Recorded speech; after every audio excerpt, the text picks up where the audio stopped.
श्री रामकृष्ण हरी. अभंग क्रमांक 164. धीगजीने तो बाईले आधीन, परलोक मान नाही दोनी.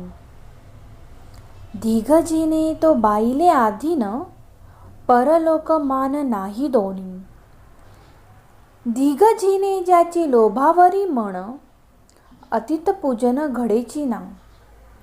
धीगजीने ज्यांचे लोभावरी मन, अतित पूजन घडेची ना.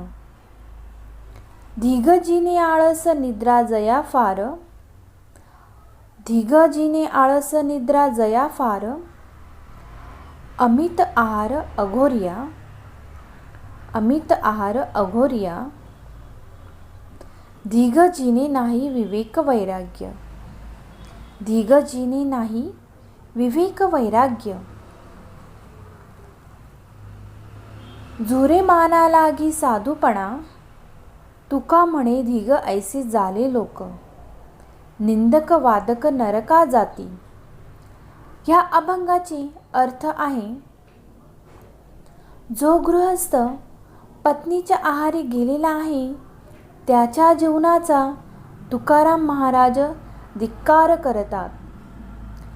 जो गृहस्थ पत्नीच्या आहारी गेलेला आहे, त्याच्या जीवनाचा तुकाराम महाराज धिक्कार करतात.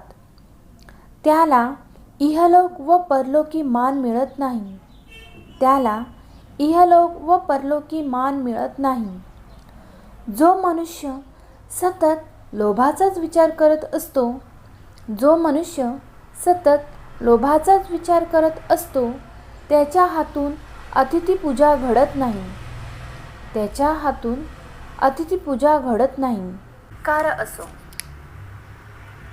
त्या मनुष्याचाही धिक्कार असो. ज्याला आळस, निद्रा, भरपूर आहार याची आवड आहे, त्या पुरुषाचाही धिक्कार असो. जो मनुष्य विवेक आणि वैराग्य विना साधुत्वाची अपेक्षा करतो, त्याचाही धिक्कार असो.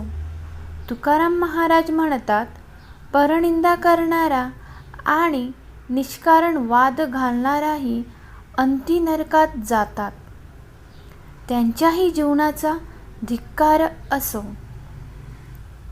असेच अभंग ऐकण्यासाठी आपल्या चॅनलला सबस्क्राईब करा. माऊली, तुम्ही जर हे चॅनल सबस्क्राईब केले तर असेच अभंग आपल्याला रोज ऐकण्यास मिळत जाईल. श्री रामकृष्ण हरी.